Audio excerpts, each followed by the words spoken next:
Hello বন্ধুরা, শাশুড়ি বৌমা রান্নাঘরে তোমাদেরকে স্বাগত। আজকে আমি একটা চিংড়ি মাছের মালাইকারি বানাবো। মালাইকারি বলতে আলু দিয়ে দমদম করে চিংড়ি মাছটা বানাবো। দেখো কিভাবে কি বানাচ্ছি। এর জন্য প্রথমে আমি চিংড়ি মাছের নুন হলুদ মাখিয়ে নিয়েছি, আলুকে ডুমড়ো ডুমড়ো করে কেটে নিয়েছি, পেঁয়াজ নিয়েছি একটু বেশি পরিমাণে, একটা টমেটো নিয়েছি, দুটো কাঁচা লঙ্কা নিয়েছি। তারপর আদা রসুন বাটা কীভাবে কী করছি তোমরা দেখো। প্রথমে আমি কড়াইতে তেল দিয়ে দেবো।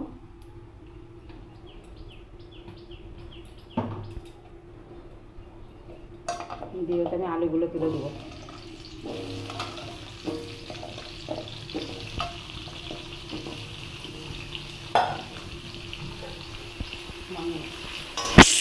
আলুটা আমার ভাজা ভাজা হয়ে গেছে।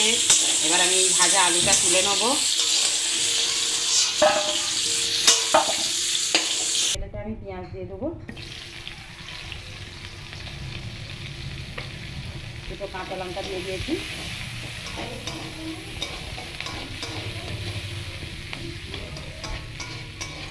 পেঁয়াজটাই ভালো করে ভেজে নেবো। দেখো বন্ধুরা, পেঁয়াজটা আমার ভাজা হয়ে গেছে। এবার ওটা আমি টমেটো তুলে দেবো, দিয়ে টমেটোটা ভাজবো।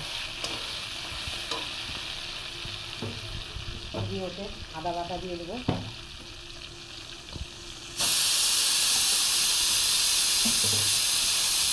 রসুন বাটা দিয়ে দেবো,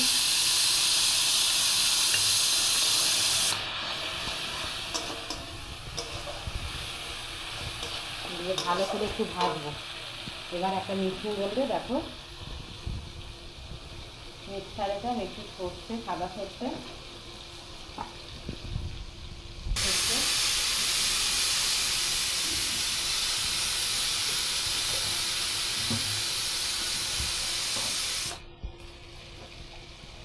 একটু পোস্ত দিয়ে দেবো, পোস্ত দিয়ে দেবো,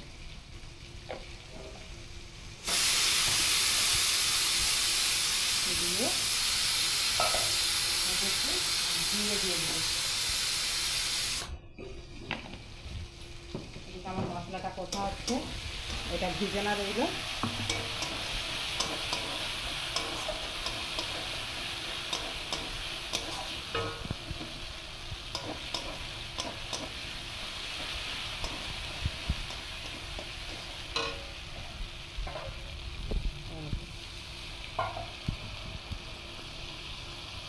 আমি পরিমাণ মতন হলুদ গুঁড়ো দিয়ে দেবো,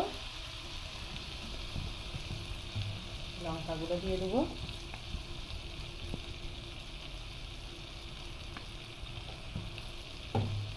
আর একটু জিরে ধনে গুঁড়ো দেবো। জিরেটা বাটছি বলে জিরেটা দেবো না, ধনে গুঁড়ো দেবো। লাল লঙ্কা গুঁড়ো দেবো, কাশ্মীরি দিয়ে ভালো করে করবো মশলাটাকে। এই মশলা করতে করতে ওটা আমি কাঁচা চিংড়ি মাছগুলো দিয়ে দেবো।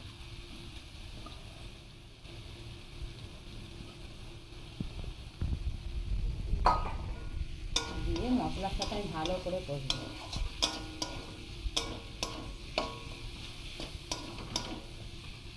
গ্যাসের জোরটা কমিয়ে কষবো, যাতে চিংড়ি মাছটা ভালোভাবে মশলার সঙ্গে কষা হয়ে যায়। দিয়ে যে মিক্সিটা আমি যা যা নিয়েছিলাম ওইটা বেটে নেবো। এটা আমার ভালো করে কষা হয়ে গেছে। এবার যে আমি একটা বান্না বেটেছিলাম ওটা দিয়ে দেবো।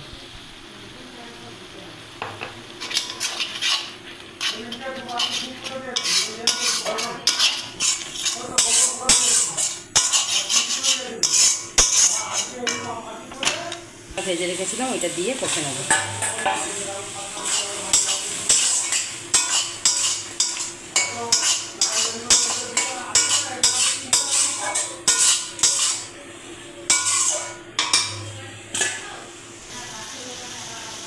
এবার আমি নুনটা দিয়ে দেবো স্বাদ মতো,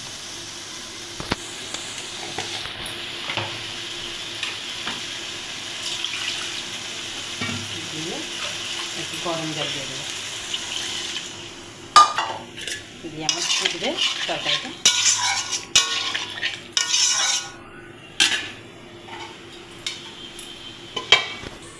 দেখো বন্ধুরা, আমার কাইটা একদম শুকনো হয়ে এসছে। এতে এবার আমি গরম মশলা দিয়ে দেবো উপর দিয়ে।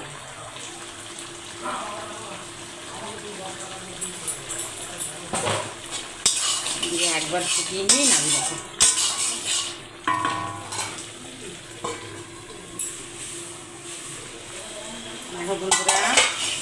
তরকারি একদম পারফেক্টভাবে হয়ে গেছে। এবার নামিয়ে নেবো।